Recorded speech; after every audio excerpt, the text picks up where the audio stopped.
Loading complete.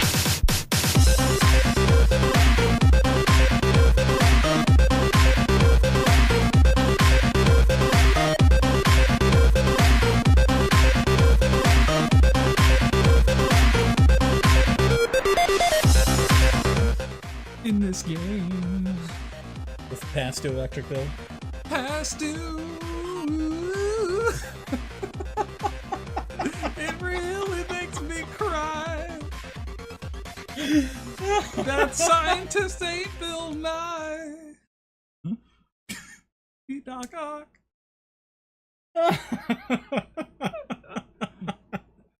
That's going to be the actual intro for this. Are you recording? Oh shit! I even pointed at it so I wouldn't trick you. Lizard, Scorpion 2, Rhino is big, and Vulture grabs me. Didn't really rhyme, but it felt right. Venom is a big boy, Carnage is mean, Mysterio is mysterious. You know? Who didn't see this being the opening for this show? Seriously. Is there any other Spider-Man villain? Mr. Negative, Taskmaster. I love the way Jim Sterling put it. Like, in this game, someone has a fetish for Mr. Negative. Well, it is his game. To be fair, let me ask you this. Have you seen Mr. Negative in any other game or movie? Never. That's why. Okay. It's because Insomniac owns that shit. I don't blame him. You want to tell the story of Mr. Negative? You go for it. No one else touched it. And he's cool. Mr. Negative's a great villain. 10 out of 10. Game sucks. 6.5. 8.5. I guess you could go that direction. You could also make a Superman game and just have Toyman be the villain the entire time. Didn't they actually do that? Toyman? I want to say there was one that had like a terrible Superman villain. It was like based off the movie Superman Returns. Oh, probably. But then they like had some B villain because it wasn't the same script. Because it was a cash-in thing. Yeah. I could believe that, but not Toyman. That wouldn't... Before we get into our topic, that would be meta as we're hell. talking about superheroes. I think this is interesting. Can you see a good Superman game? I just can't see it. I don't know how you could do that. How many times has it been tried at this point? And it failed every time. 4. Well, there's more. Which ones you count? The one on Atari 2600, because I have to. The NES one. Okay. Oh, there's been more than that. Way more. I remember the NES one. I remember a PS2 one. That was based off the animated series. Superman 64. Everybody, you got to. You have no choice. It's canon. There was one for the movie, wasn't there? A Man of Steel game. Wasn't Not there? Man of Steel. Superman Returns. I mentioned that one. Oh, well, I thought there was also one for No, Man there of wasn't Steel. one for Man. There's been none based off the DC universe. That is Okay. pure. We will not ruin the DC universe. Okay, and then the last one I'll mention was one that was okay. Death Return of Superman on Super Nintendo. Oh, that was alright. Wasn't that Blizzard? I think so, yeah. I think that's why you like it. I just wanted to say that. It was funny to me. I'm I not saying am- the game didn't have merit. I just think it was funny to make that connection. I am a Super Blizzard fanboy, so That's why I loved it. there you go. I don't know if you can make a good Superman game, and my reasoning is that Superman by default has to be perfect. All right, he has 2 weaknesses. When he really has one, but you can't make it a gameplay mechanic. So he's got 2 weaknesses, right? Which is magic and kryptonite. Right? Now magic, sure, you fight a magic guy, but then you don't really feel like Superman because the whole fucking point of Superman is to feel stronger than everything else. Is to feel like Superman. He's boring. He is the most boring character because he was first, and I'm not trying to ignore the history of the comic. You can do interesting story things. But from a gameplay perspective, unless your entire series is based off an escort mission for Lois Lane, I just don't see a Superman game being good. I don't know how you can make it work. Spider-Man, I get it, because he's always in danger. Batman can get hurt as well. But Superman, I don't buy it. I don't buy his weakness unless you do some terrible, avoid the sparkles down there. They'll get you hurt. Maybe we should start a Kickstarter and write a Superman game. I wouldn't make it good because I don't think it can be done. I think it probably could, but I right off the top of my head, I cannot think of how. What do you think is, and we'll get to the topic, but I want to stick with this just for a tiny bit. What do you think is the superhero with the most potential for a good video game that you have not seen well done yet or done at all? Ooh. Because I feel like there's a lot of untapped potential for a lot of characters. Because you think about the whole pantheon. We got the whole Avengers here. Marvel Universe is big.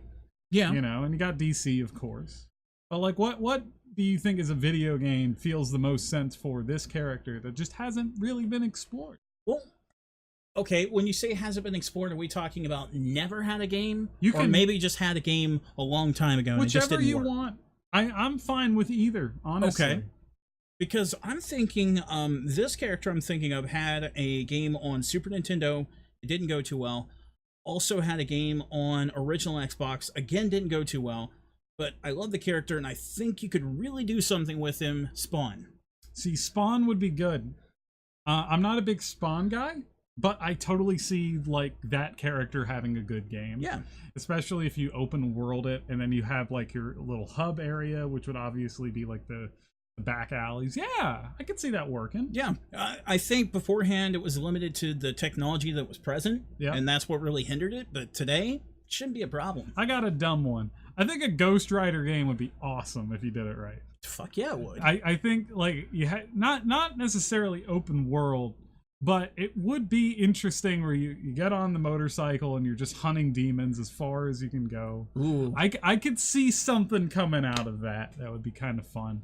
That wouldn't be very well expected. I also think Flash would work.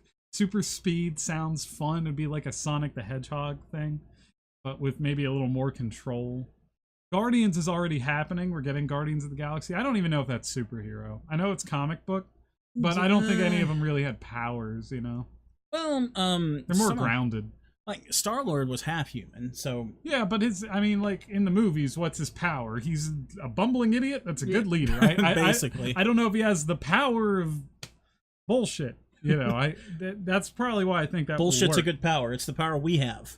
That's why I think it'll work as a game. But that's already confirmed to happen. So there you go. Overall, from everything you just said, I would like to see Ghost Rider the most, because I think you could really take like a dark kind of Halloween type aspect with that. Mm-hmm. Have him fight demons. Maybe even do like some guest characters that would fit that theme. Like, I don't know, Michael Morbius comes to town. You know, Ghost Rider fights a vampire. Surprisingly great. I don't know if this is superhero, but it is comic book. The Punisher. There is an amazing Punisher game on the PS2, right? PS2 and Xbox. That game holds up incredibly well. If you get it on PC, there's actually a patch. The game was originally going to be rated AO for adults only because it was just that violent. You can patch it so you can get the full gore of what they were going for.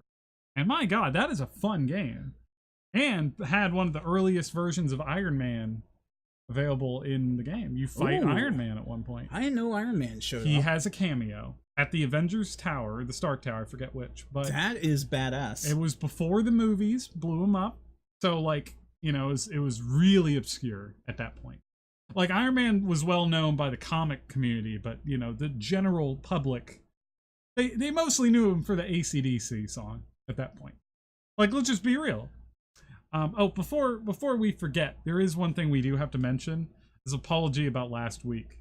The technical issues. Yeah, so what was happening there, and just to let everybody know what we are planning to do, so we're going to go into that now. First and foremost, just to let everybody know who's listening, this is the reset button for September 10th. That's when you're going to have the recorded version. Of course, the live version comes out every Sunday night at 8 p.m. Eastern if you want to catch that. So, we are going to be doing a series where we remember retro consoles, or not even retro, just consoles that have come out in the past. This week, it's going to be remembering the PlayStation 3. So, the one that was going to happen last week and didn't happen, I'll let the cat out of the bag. We're going to be remembering the Xbox 360 when that comes up. But we had a technical issue bringing in our third man. Not going to mention who that is yet, but It's going to happen. We are going to remember the Xbox 360. It's going to be great. I don't remember it right now, though. I've completely forgotten until next week. I don't even know what it is at the moment. All I know is what a PS3 is. I do know what a PS3 is. You have to get a second job to get one. And you did when it was announced, at least. You got to start with the initial. So, but if we're going back to the PS3, and don't worry, one day we will go to older consoles. We're not, but right now this generation. PS3 was interesting because Sony was coming off of the heels of the PS2, the most successful console ever. Printed money. It printed money. It was beyond, it was crazy successful. And they were arrogant, smug people, which is totally different from how they are today. Your laugh says it all before. That's great. They decided to charge how much money? $600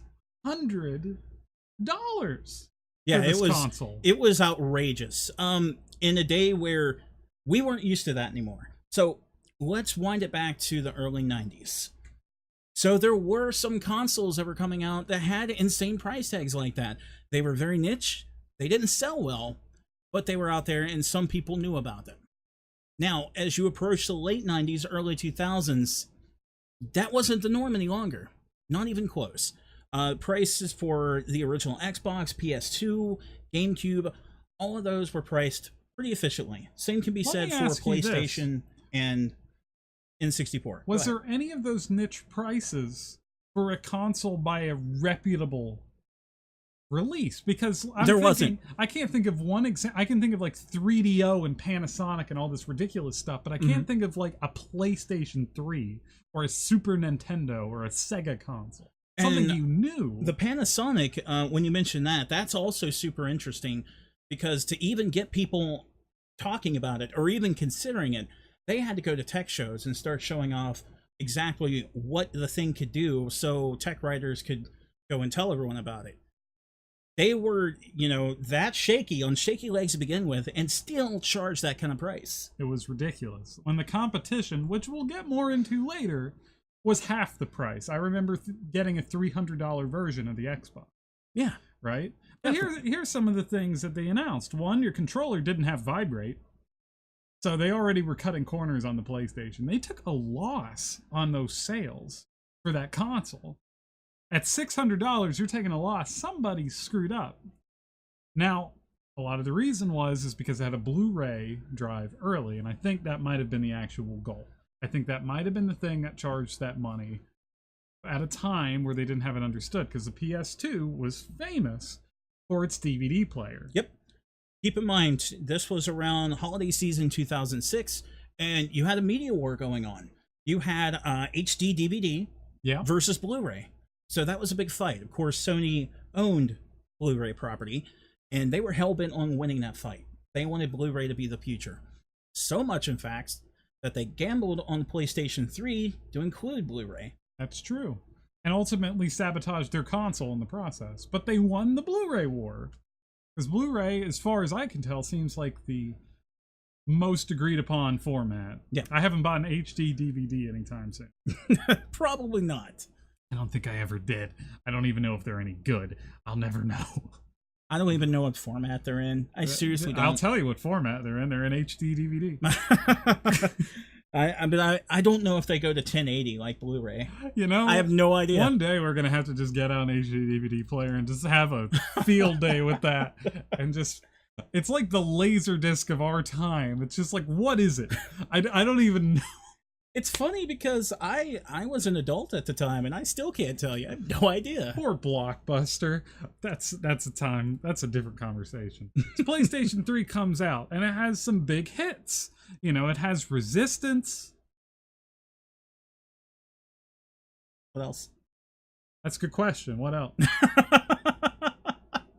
And so it did have Resistance. Fall of Man. I can't think of any other game it had. Which, like at that point, you may not remember this, but the old Screw Attack video, where when that was coming out, they went through a line in Dallas for all the people who were getting their consoles that evening. Yeah. And they asked a guy, because there was supposedly all this hype and everybody was going nuts. What are you going to get on this new PlayStation 3? they talked to one dude who says that he's getting Residence Fall of Man. Oh God, that's where Didn't we even were. know the fucking game he was buying. Worst thing is, I don't like that game. Not very good. Resistance 2 is good. I didn't care for the first. I can't think of anything else it had until I got the console. I'm not even joking. I can think of like Uncharted 1, but like I am honestly struggling to think about what games it had. We're doing a remembrance, and I can't think of any PS3 games. There was another shooter. It had one instance. I had Heavenly Blade. Heavenly And that Blade. was pretty interesting. Made by Ninja Theory, ironically now is owned by Microsoft. But, you know, it was a pretty decent hack and slash. It was a little short, but very pretty. Another shooter, the character Radek comes from that. I cannot remember.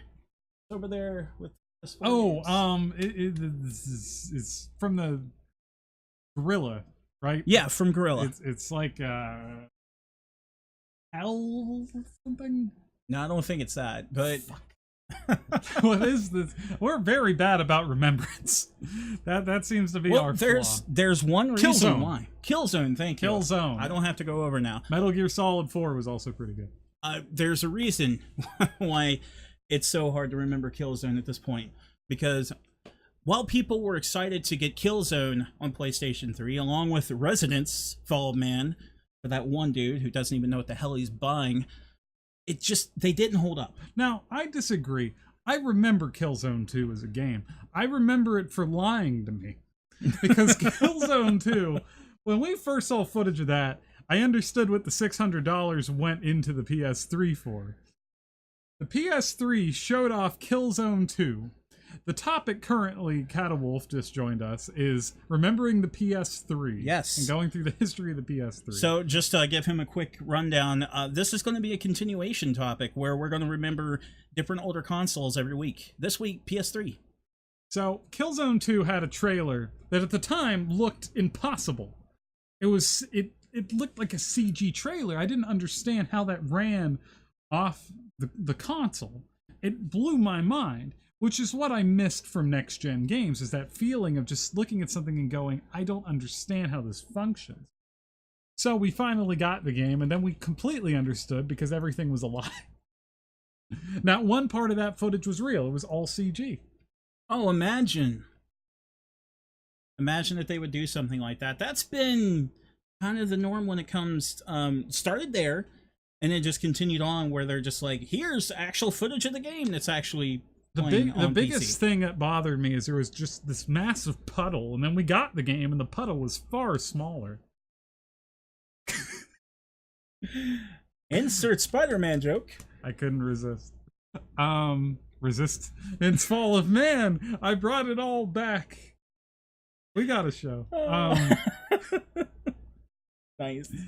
PlayStation seemed to not understand how to market, as I learned from Catawolf as well through reminders, but it decided to do it by both lying to us and making ads that didn't make any fucking sense whatsoever. The baby ad was quite creepy.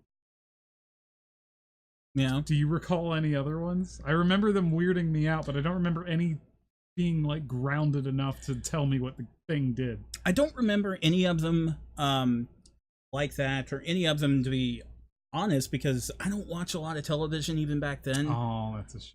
And I have to be honest, when it comes to PS3, I showed up late in the game, and I'm going to air this out right now. Oh, here it goes. So I had a little war between me and Sony for a little while. Because during the opening years of the PlayStation 2, we know that we had the laser issue. That's true. They came out and admitted they had the laser issue. And I was having the laser issue with my PS2. So I called and said, hey, you guys just admitted that you knew this was a problem. Please fix my PS2. And they said, no, you're out of warranty. I held a grudge against this company for nearly a decade. So this is an unrelated but related topic that I have to bring up. Did you know that my PS2 broke from that? My Xbox cord exploded. For the original Xbox, they had replacement cords because mine was one of those where the console caught on fire. Holy shit. With a friend's game inside of it. Oh. That was great. Oh no. I had the red ring of death with, with the 360 multiple times. For 2 eras, every console I ever had broke on me, with the exception of Nintendo products, which never broke except for my Wii, because that broke. You know, the funny thing, this is pretty humorous here. Yep. I've never had a Nintendo product break except the original NES. That's it. My dad had a broken NES. I wanted to play it, and he's like, "Oh, it's broken," and so I didn't get to play the NES till I was older, because he had all these games, and I wasn't able to play any of them. Rest in peace, Dad. I miss it. So heading back to PlayStation 3, because that's what we got to do. So it had a rough start, especially with that price tag. It allowed Xbox 360 to just take the ball and run. Yeah. And I mean just run, to the point where it was just Fanboy City over in the Xbox territory. The PlayStation 3, I feel like, is two separate eras that both have to be discussed, and that is the pre-Kevin Butler and the post-Kevin Butler. I want to stick on pre, because I feel like post is something we're more familiar with, but pre has to go in deeply. I want to understand, what do you think the strategy was with the pre-Kevin Butler PS3? Because it was priced so expensive. The cell processor is great on paper, but it was a nightmare for developers to actually port their games on that. Like, if you hear the difficulty people had going on that console, including the famous quote you love to bring out from a Gabe Newell about that console. Yeah. People hated it. Even though it was capable of more than what anyone else did, that cell processor was something that was amazing, ahead of its time, if you knew how to use it. No one knew how. Completely ahead of its time. That I will now admit, because if you had a game that was ported and coded correctly, it would run amazingly on PS3, guaranteed. Now, Gabe Newell, for whatever reason, didn't want his company to put that kind of work in, so he just told everybody, no, PS3 is a piece of crap, and left it at that. More famously, I think the reason was, if you recall this little thing called the Orange Box, the botched version was on PS. This came after the fact, because they had a port that was infamously bad. Half-Life 2 was a game that was pretty old by the time this console was out. I know it's infinitely older now, but at the time, it was old. Episode 2 was just coming, right? That was a game that ran on the original Xbox. It did not run on the PS3. It was chuggy. It was a mess. Gabe Newell had to explain himself, and he does it by shit-talking Sony and their console. While only had seen the first-party games, and for some reason, Konami figured it out. Metal Gear Solid 4 works perfectly on that. They seem to have cracked the code, probably because Sony helped, because they understood how important that was. Well, also keep in mind, Konami and Sony have had a very good relationship over the years. For the most part, Metal Gear, you're not going to find Metal Gear anywhere other than PlayStation. There was 2 instances where you had Metal Gear Solid on GameCube and then on Xbox. But otherwise, that was the one that they were really big on, and you found that on PlayStation. It was also the finale of the series, too. They were building it as the final time you would see Snake, which, God, I wish was true. But technically it is. Technically it is. There was one on the Game Boy Color. You've been proven wrong. Also, I have to clarify my words.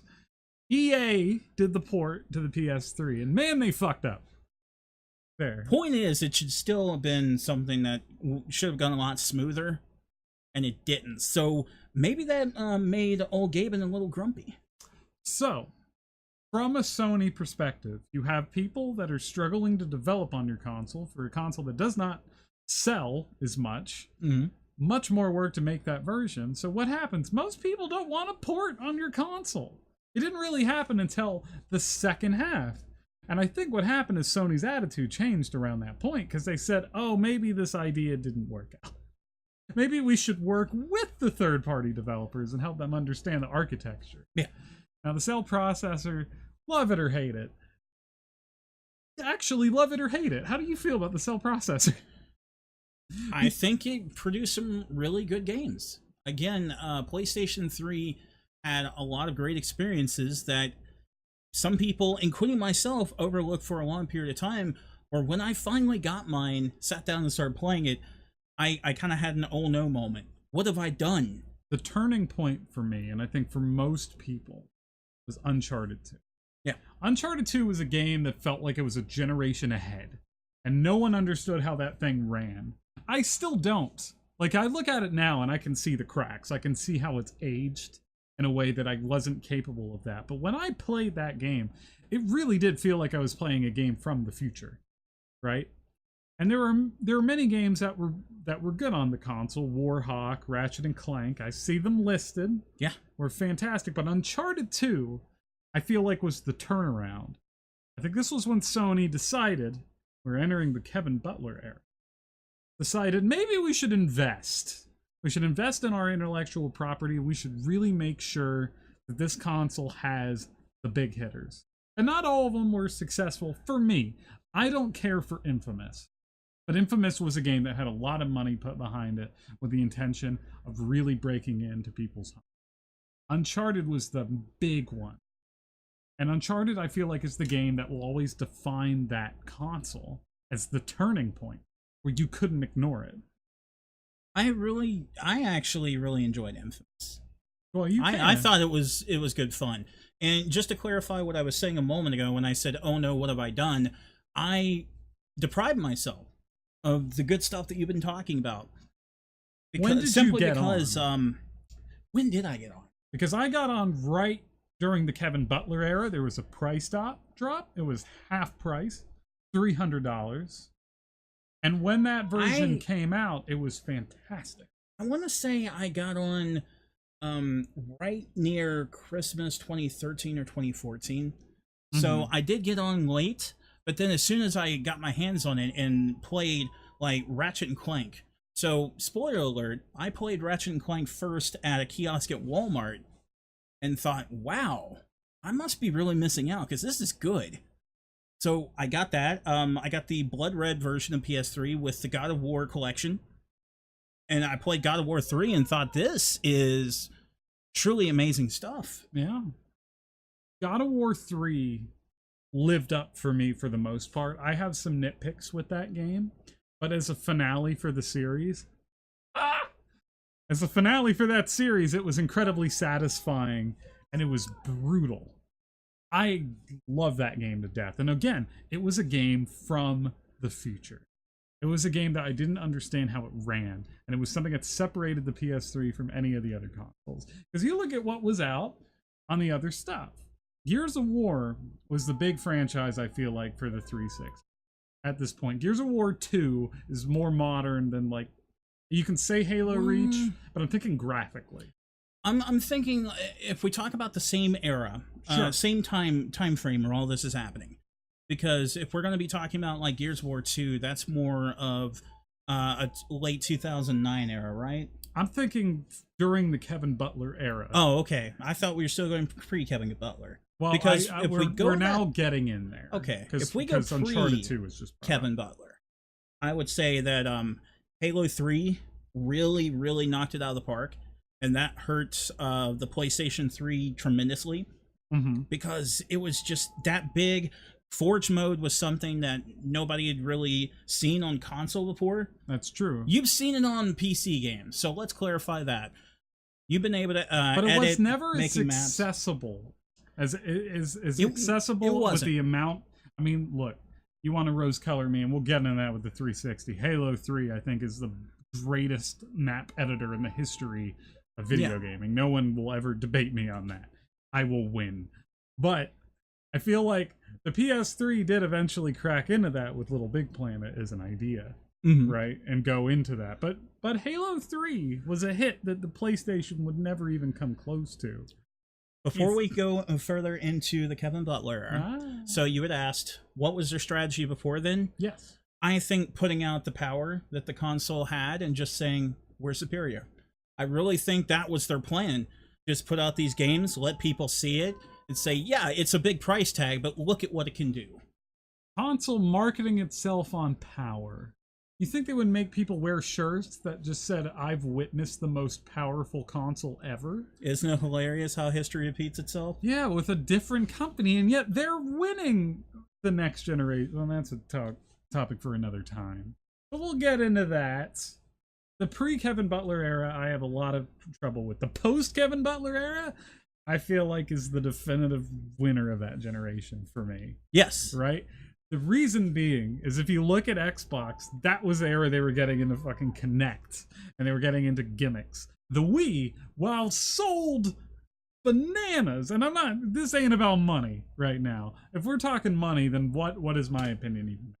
But in terms of success, the Wii had some gimmicks, and the Wii had some amazing first-party games, but goddamn it, did it barely get touched by that third party. Oh, and when it did get touched, when it did get touched by third party, it was the bad touch. Now it was the touch you don't want. There are exceptions to that. No More Heroes is one of my favorite games of all time. There are. Everybody knows Mad World is great. Yeah. But man, the shovel garbage that clouded that thing. Carnival Games? You know, you say that Carnival Games actually great on PSVR, because it turns out garbage is great in VR, but unless it's Doom VR. Yeah, that's bad. I'm gonna throw up. For anybody who hasn't tried it, that's bad. Stay away. But okay, so sorry about that. I was reminded about Doom VR. It is that bad. I don't know what were they thinking with that, seriously. It probably is better if you use the aim controller, but Jesus. But we didn't. We didn't. We suffered. Man, that was some bad times. Could have been good. But you take the idea of the Wii. Motion controls, hey, it works when you get Wii Motion Plus. Just don't use the originals, because then you're asking for a bad time. To be fair, if we're going to shit on PlayStation, they did rip it off too. They had, if I recall, 2 glowy sticks. I'm going there. I'm going there. Oh, here it goes. So you have that. Everybody saw the success and the bananas amount of money that Nintendo's bringing in with the Wii after the GameCube didn't do so hot. And it seems like everybody said, man, we need to copy that. First, you get the Kinect. And what do you get with the Kinect? You get Kinectimals. So we're not going into that because that's not what this episode's about. Just remember, Kinectimals. Yeah. Then comes the PlayStation Move, where you get 2 controllers in your hands. One's red, one's blue, and you swing it around like a fucking idiot. A whole console generation later, people love it. Like, the PlayStation Move turned out to be genius. It just took a whole generation for people to figure out how to make it matter. It took a long time. PlayStation Move. It was just a better Wiimote, but the problem is they never had a game in mind. They made the thing, and they said, what do we do with it? I don't know. Controversial opinion from viewer Catawolf. In his opinion, the Move controller is better than the Wii. I literally just said that. Yeah. That was literally the words that just came out of my mouth. Well, that's a controversial opinion from him. It objectively is better.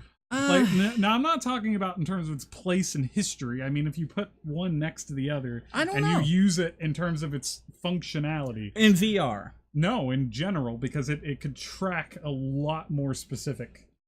Like, okay, if you have a Wiimote, right? I'm even gonna put in that fancy thing at the bottom, right? It tracks well, but I can't turn my hand like this and get the 1-to-1 motion that the Move got, right? It is just objectively more functional than a Wiimote, which is fine because that was never really the Wiimote's goal. Yeah, that's also true. But it is objectively better technology. Okay. That is where I'm going to make the argument. Now, am I going to say it has a better part in history? No. I think the Wiimote is obviously what sold to the massive audience. The Move is also a lot more comfortable. I agree with that. I would agree. I would agree with that because overall, I have a Wii, obviously. Yeah. Played that plenty. You brought your Move controllers over when we were playing VR. Yeah. And overall, when you're trying to do various things with it, it does feel better. I have one question. Can you go bowling with it? Yes. There you go. Objectively better. If you can go bowling with it, then it's perfect. And that's why the Wii is garbage. And every game on the Wii is bad. That is what we've all learned to agree on. We will accept that and move on. No good Wii games except for No More Hero. Because you had to pretend to masturbate to charge up your lightsaber / beam katana. Thus making it the only good Wii game. I rest my case. Metroid Other M? Never. You've proven my case even farther.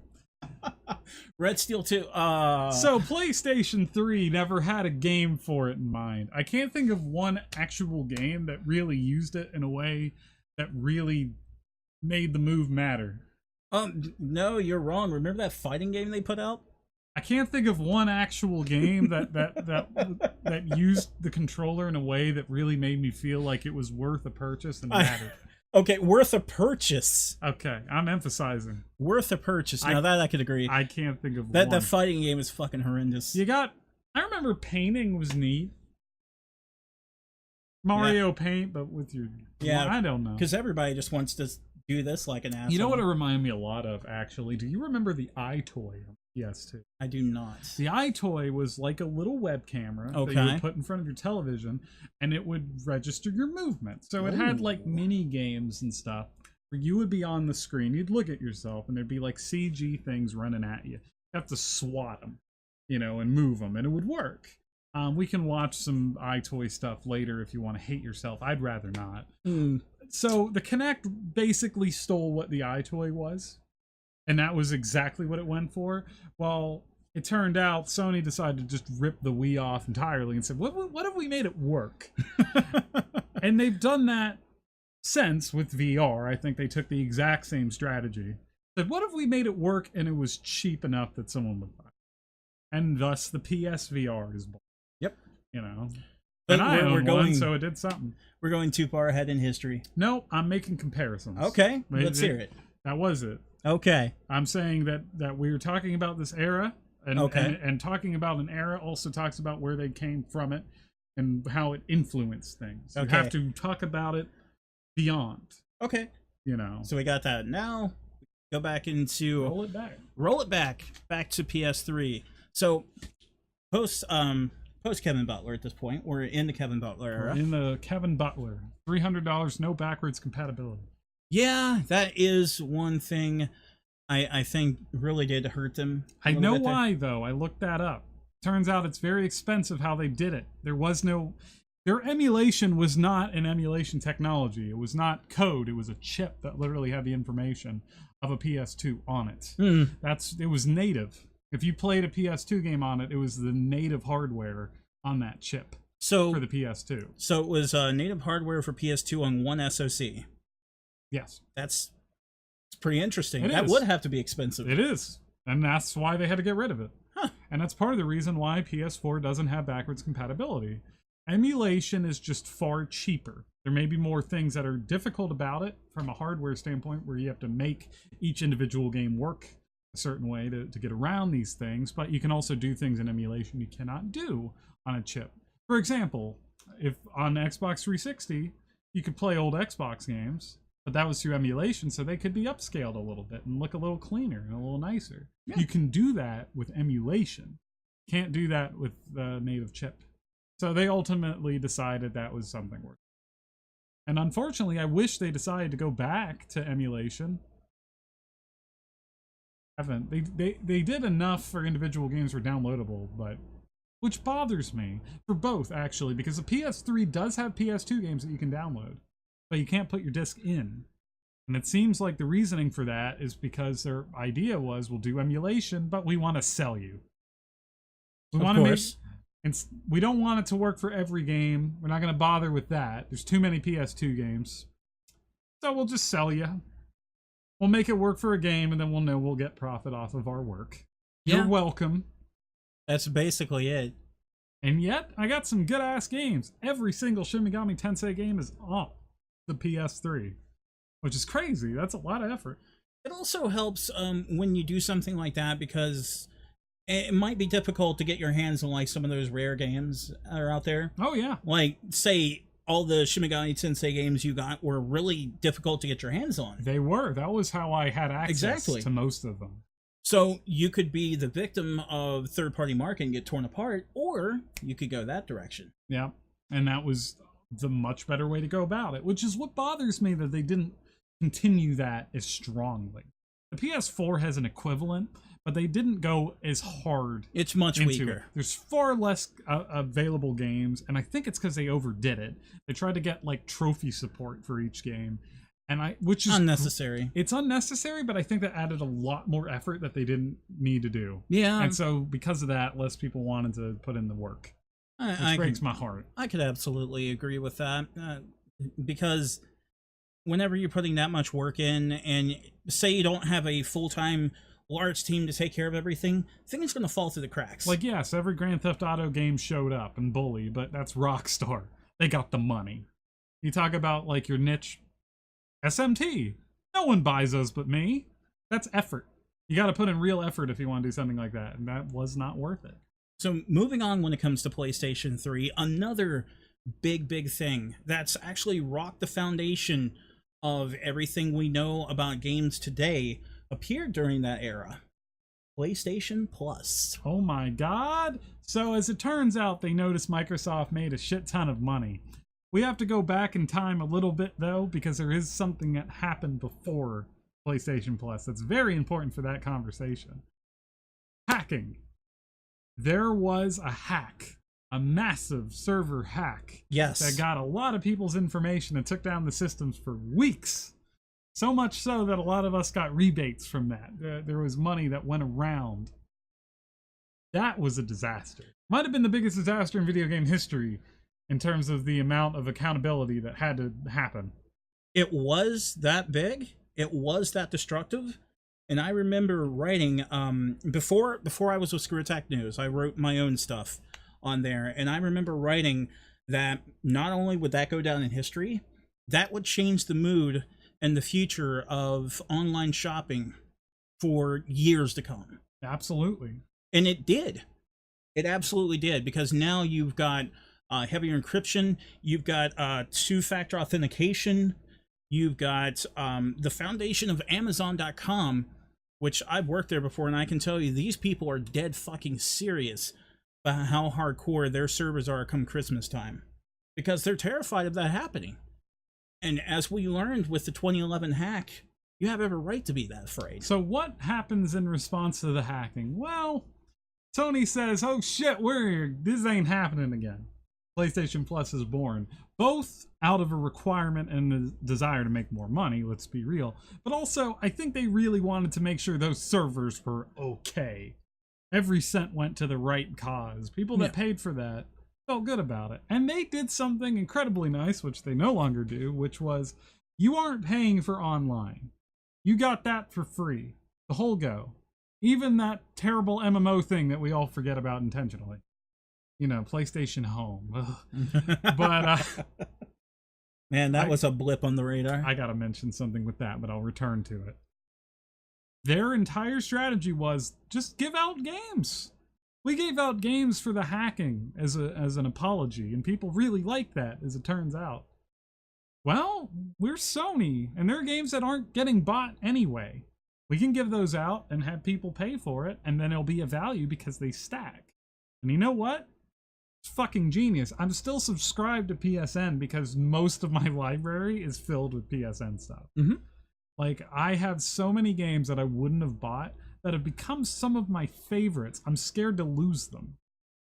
Yeah. I don't even know what I own versus don't own anymore because of the amount of games that have It's been hard to given me. track that, isn't it? It really is. They've given a couple games more than once, which, you know, say what you will. But generally speaking, there's always at least one game that I never had before. Now, you can argue ethically what those games are. Sometimes people go, this game doesn't matter, because they'll be like an indie game. Sometimes you get a AAA game. People were begging for Knack forever on PS4. Back then, you didn't know what you were going to get, so it was just a dive of whatever they decided to give you. But you always got something special. Point is, they set an amazing precedent by doing that. Yeah. Because that bleeds into today. And honestly, if you suddenly took away the free games for PlayStation Plus, PlayStation Network, PS Plus, or Xbox Live games with gold, You're done. there would be a son. riot. You're done. People would walk away because that's what they expect to happen now. That was so revolutionary and such a huge hit that it wasn't too many years later that Xbox felt their hands was forced and created games with gold. I can argue who does a better job with the give outs, and that's not really the point for this era. Because if I recall, Xbox didn't really adopt that until much later. Yes. And then when they decided to, they called it Games with Gold. They It threw was in a whole promotion with it. Gave it a shot. I want to say that was because I was doing an internship at the time. I think that was summer 2013, right before the kickoff of E3. Because, and I'm a little bit of bragging here, the first gaming-related website to report that, because I checked, was screwattack.com. Never heard of them. Because I wrote it. Never heard of you. I was on Reddit when someone said... Never heard of Reddit? Someone posted a screenshot of them getting Fable 3 for free. Never heard of Fable 3? Okay, I'm done. And said, you didn't hear this from me. So at like 4 in the morning, I ran onto Xbox Live to check, and sure enough, it was free. So wrote an article about it going, I don't know if this is the future of something that they're going to do or what. But then the very next day, they announced Games with Gold. And there you go. And now it's expected to the point where even Nintendo is doing a terrible job at it. But they're doing it. Yeah. The idea is stuck. The question is, I don't really have a question. The question I would ask is this for the good of the platform? Charging people to play online, to say, now that you're showed going up to, in the next gen, which means we're technically cheating with that. we are technically cheating, but we can ask this question for the future. Now that we know, with that knowledge that it's going to happen, is it a good thing to continue charging for people to play online? Because they absolutely have to if you're going to play in a console. Granted, you don't have to on PC. Still Well, granted, if you have a game service pass shit on your console and you're making people pay 2 monthly subscriptions to you, I think that's a problem, but whatever. Yeah. I didn't say anything. What? We'll get to that. We'll get to Another that. day. Another day. That's why you got to keep coming for these. We're going to keep doing them. But is that a good thing while you continue handing the games for free? Does that create a balance? I'm going to say it right now. Controversial take, hot take, controversy, hit me. Yeah, charge me for online if it means my bank account doesn't get stolen. I'd rather not have my social security. No, I don't know why they'd have that on the PSN, but I don't want my credit cards taken. I want it safe. And if that means I have to give up online play for a subscription that I was going to get anyway, so be it. Now, do I like this system? Not at all. And there are key examples why I'm mostly okay with it. 1, free-to-play games do not charge the online fee. You can play a free-to-play game. I can play Fortnite on my PlayStation 4 without anyone else, and it'll work. You know, I don't have to pay for that, unlike other consoles. 2, MMOs. Final Fantasy XIV is the most important game to me on that platform. Yes. It doesn't matter how it is. As an MMO player, I need it, and I'm already paying a monthly fee. I do not have to pay another fee to play 14 on my PlayStation. Now that is significant to me because that game should never be gated, since it is on both platforms and it is the same progress carried over from one to another. Now, you can call that an exception to the rule, but it is an exception I absolutely require. And you're not the only person, I'm certain. Yeah, I'm sure someone else plays 14. At least one other guy. Yeah, at least one other person playing 14. Because the whole thing was designed to work with a controller, so put 2 and 2 together. I wouldn't. You wouldn't put 2 and 2 together? First, no. Because, well, 14 in its first state really wasn't designed with the controller in mind. That's why it was garbage, and they had to remake it into Realm Reborn, sir. So you know what you're talking about. Even though they had a PS3 plan, they didn't really have it thought out at the time. And so when they remade it, then they really planned around the PS4 controller and the PS3 controller, but they didn't at the time. So you didn't at the time. That's why it needed a Realm Reborn. Among other things. That wasn't the only problem. That's a whole nother conversation. That wasn't the only problem, but yes, that was one of them. At least it's perfect now. as perfect with as no complaints. No complaints ever. Until that expansion. Then I'm going to complain if they don't do what I want. And with with PS3, the one thing I keep remembering, keep bringing it up to piss off Tanner. PlayStation Home, because we still haven't discussed this. We're gonna get to that. Oh, I gotta bring this up because I hope Tanner listens to this episode just to get pissed at this last part. Oh. He gets so upset every time I mention PlayStation All-Stars Battle Royale. Oh yeah, Smash was alright. PlayStation Smash is an okay game. I got some game design issues. Why the hell would you make it HP? That is disgusting. Yeah. That doesn't make any sense. If you're gonna rip off another game, just go all the way. I can't handle that half step. Sony Smash was really, really odd. Especially the big thing, going back to Screw Attack and Screw Attack News really fast. Because somebody was leaking them information about this game. I still don't know who. That was before my time. But somebody was leaking them stuff about this game, and nobody was believing this shit because it's too ridiculous. Why would Sony make a Smash game? Just the dumbest shit, nobody was believing it, until it turned out to be true. And where was VidRibbon? Didn't even have the best icon in the series. How dare you, Sony? You throw in Fat Princess, but you don't include WWF SmackDown 2 Know Your Role? Don't even have a Threads of Fate reference? I don't even understand. It was such an odd game. I still play it to this day because it's fun. But that always sticks out to me when it comes to talking about PlayStation 3, because that's one fucking oddity of a game. So when I was a child, I have to talk about PlayStation Home before I forget. Yes. I would get on PlayStation Home. And that's your first mistake, by the way. Now, it wasn't a mistake because I got free games for it. I'm going to talk about this. Oh, God. Now, you have to understand, I was young, was in high school. I'm not a good person at this age. I'm a piece of shit. I would pretend to be a woman, and people would give me tons of free video games. It was the best. They would buy... At this point, I believe you could gift games, or they gave me codes, or whatever it was. But all I would do is just walk around, people just throw games at me. And it was fantastic. I got so many games like that. It worked every time. What? Yeah. That's all it took. Because the people that were on PlayStation Home were all trying to get laid. Like that was the goal.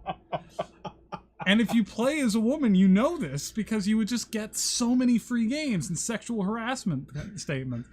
And you know, I laughed at those, but but the free games, I mean, you know, I would just Second be like, Life existed at the time. yeah, but not on PlayStation. It was I suppose easier not. to get, and it was a fascinating experience. Wow. And I cannot count the amount of free games. I got Final Fantasy VIII. That was the first time I played that game because someone threw it at me. I said, thanks. I didn't understand why I kept getting games at first. And then I understood, and then I flaunted that shit. Just kept being like, I'm looking for a boy that'll treat me right, and everyone just kept giving. I hoard myself for those games. So just so I understand. There are aspects to this I'm also hiding, but I'd rather look a little bit okay to everybody. Oh no. So you were a video game prostitute. Yeah, pretty much. Oh my. But there was nothing. I did nothing for them. I just took their gifts. You just existed and blocked them. So they gave me a gift. I'd say thanks, block them, and move on, and it was great.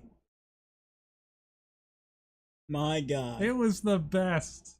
Everyone should get a time machine, go back in time and try it. I highly recommend it. I can't even be mad at you because who are these idiots you're running into? I didn't feel bad about making them get me things because they decided to do it. And it's not like I necessarily did anything wrong. I just like to play as women in video games, okay? I mean, in 14 I play as a woman. No one thinks I'm a woman. We don't have to have this conversation. PlayStation Home, it just worked a little different. And in case anyone's wondering, if you're listening to the audio version, Catawolf is in our live chat right now having a meltdown. You're just mad because you didn't think of it first. And I say that to every single one of the audience that gives me shit for that. The worst thing is the reaction I'm getting today is not the only time I've gotten this reaction. When I first told everybody that I knew that I did this, they all gave me the same reaction. And I'm just like, you're just mad because you're not doing it. It's free games. Oh my god. Everybody send your hate tweets to Monkey DTT. Look, there are some people that are pirates. These developers got paid. That's all I'm saying. I like that's how you're gonna take the high road. That's gonna. I made sure the developer could eat at night without spending a dime. If anything, that makes me a good guy because already on it. If anything, that makes me a hero. I kept those studios fed by getting them a sale they wouldn't have otherwise gotten. Oh my god. So you all should thank me. You know why Uncharted 2 was a hit? Because of me. You know what? Because they got a copy from me. You know what? I think I will. Thank you. Good job. You got the games bot. I did. You got them circulating. Oh my god. See, this is why everybody should come to the live version of the show, which I'm going to repeat myself. That is every Sunday at 8 p.m. Eastern. It's a Twitch TV, and that's going to be /Reset Press. Come to the show, and you can yell at Eric in real time. Otherwise, PlayStation Home had no value. It was just advertisements. That was literally all it had. You just walked around, do mini games that weren't fun or stimulating whatsoever, and just look at ads all over the place. It was fascinating. So I actually tried that after I tried Second Life, because during the time of Second Life, in like mid 2009, for whatever reason, my wife wanted to try it. I don't know. I tried it to see what the fuss was and thought it was the dumbest shit ever. It's the future, as every single college professor said, for a very short amount of time. It's the future where everybody can just stand up and then float in the air and fly off. That's what happens. I remember there were actual college classes talking about the economics for Second Life and how amazing this was. And then, of course, again, it all just dissipated in like a day. I'm sure these are the same people that's investing in Bitcoin today. To be fair, they've made a lot of money. Yeah, they have. You can't make fun of Bitcoin if you're a billionaire. That's all I'm saying. There's no billionaires in Bitcoin. I don't know. None of that we're aware of, at least. No, they're already out of the game, but they were in it. That's also true. But the comparison is, after I tried Second Life, I got my PS3 and I heard about PlayStation Home before it died. Matter of fact, what it was is they were saying, PlayStation Home's gonna die soon, you better check it out while you can. I got in there, I walked around and said, the fuck is this? And then never tried it again. So this episode's coming to a close. We've talked about a lot of things. We've talked about that the controller had no vibration. That's 6-axis controller. I didn't leave you hanging. We've talked about the disastrous price point, the titles at launch, but they humbled up with the Kevin Butler era. I think they walked away pretty strong. And for me, it is my favorite console that generation, with a massive asterisk.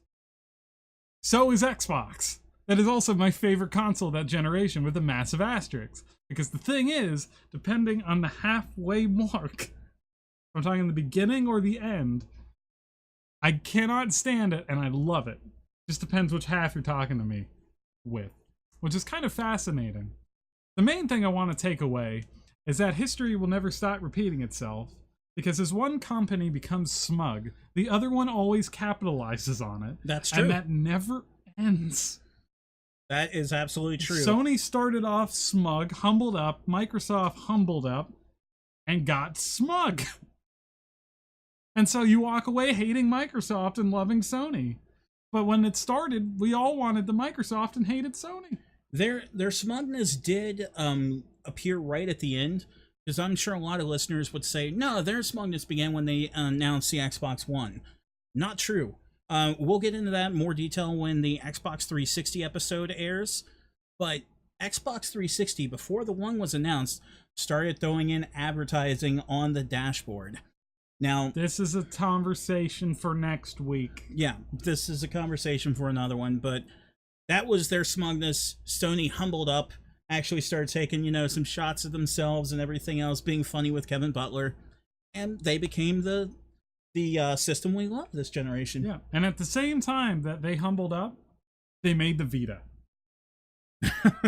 So I can't give them all this credit, because it seemed like they decided to fix their console situation and immediately fuck up in the handheld space. But that's a separate conversation.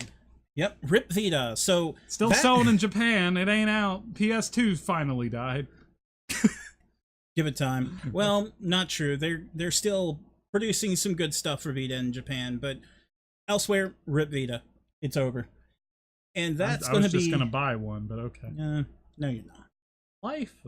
No. What it's called. That's what Vita means. No. That's going to do it for this episode. That is the end of this edition of the Reset Button. Again, for September 10th, 2018, we have been remembering the PlayStation 3. Show up next week. We're going to remember the Xbox 360. And we'll probably forget the Wii for a little bit.